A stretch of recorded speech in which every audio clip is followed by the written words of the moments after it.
So we got Superman news this week, and yes, you heard that correctly, players. Superman Legacy is no more. Average Joe's has come all this way for nothing. Gonna get anything, Cotton? Because it just went through a name change is all. It will now be called Superman.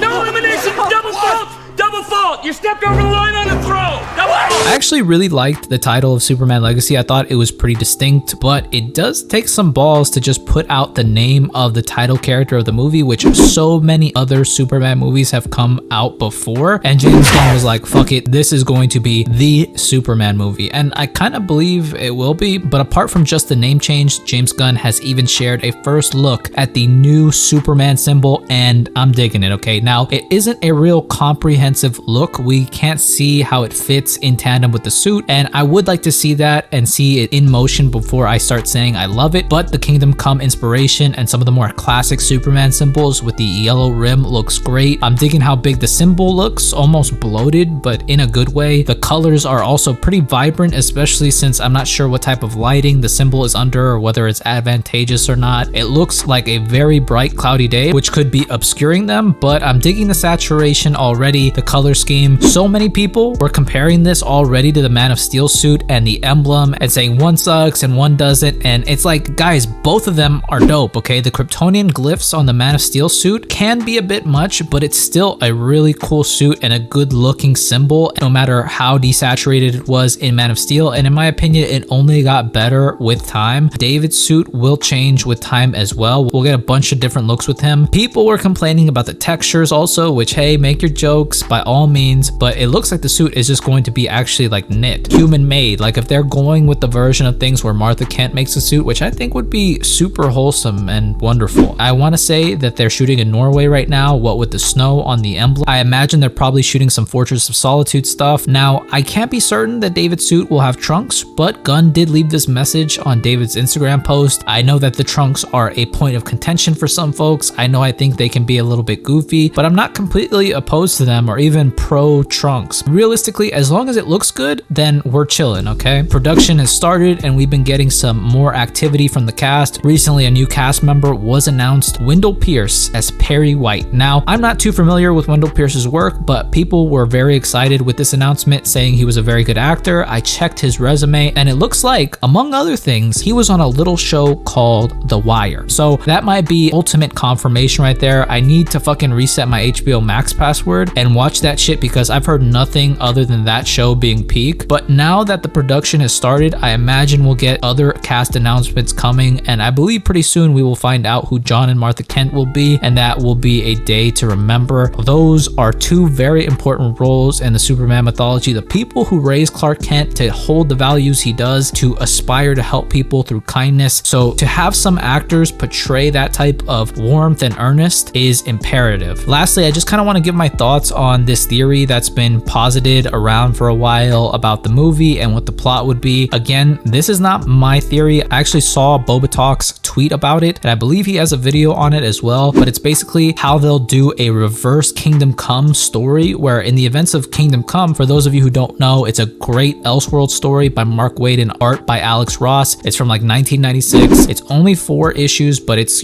quite lengthy. Essentially, Superman exiles himself from the world for like 10 years after a suit named Mangog kills the Joker, going against Superman's no-kill rule and his stance on the sanctity of life. Superman basically takes him to court and loses and says, fuck all y'all. Then this begets a world of careless superhuman individuals who have no real regard for human life and approach heroics with reckless abandon, basically, anti-heroes. They're out there just shooting shit and crashing into things without a second thought of the potential casualties. So Superman comes back with some old heroes and starts reforming the superhumans, and if they don't want to change willingly, he imprisons them. It all comes down to this pretty wild suit war, but that's not really what I'd imagine they will be adapting, even if other people would say so. Realistically, just let this man cook. We know he can cook. We know he can cook well. So just quit the dumb shit. I don't know what it is with people. But the theory also incorporates another huge influence of the movie, which would be Superman for All Seasons by the legends Tim Sale and Jeff Loeb. Superman for All Seasons is like a 4-issue story from 1998. It basically goes over Clark's beginnings as Superman from when when he was younger and his powers started to blossom into what they would be, saving someone from a tornado that would ravage Smallville and setting out to Metropolis so that he'd be able to do more, to going to Metropolis and establishing himself as Superman, interacting with the likes of the Daily Planet gang and Lex Luthor. Now, in this story, Lex had these robots that were meant to protect people, but they didn't really work too good. So the theory suggests that instead of the elite or these robots per se, that maybe Lex will have registered or paid superheroes working for him like the Authority. That's why the Engineer would be in the movie, and that there would be a handful of good superheroes, like non-anti-heroes, like Guy Gardner, Mr. Terrific, Hot Girl, Metamorpho, that would be the ones doing actual heroic stuff. Superman basically starting off by setting a precedent for how superheroes should act in this modern time. That's essentially the theory. Now, I gotta say, I absolutely love this theory, okay? And I hope this is in some way what comprises the movie, or at least the message. I gotta be honest, when I was reading Kingdom Come, I was Team Mangog, okay? I say fucking kill the Joker, somebody, anybody. He's just going to break out of Arkham and hurt people anyway. Why not just kill him? But these moral codes that these superheroes, these super people abide by, they are something we should aspire to emulate. Honestly, I feel that the damage that was begot by this methodology of anti-heroism, you know, get the job done no matter what, becomes even worse than what we had with one Joker. Like, so much more violence ensues from giving into that desire and relinquishing your principles. Keeping your integrity might always realistically reduce the damage done in some form or fashion. It's just extremely difficult to do in the face of such adversity. And as a human being, I can be pessimistic as hell sometimes, players. I try not to sink into it. I try not to stay in it. And I try my very best to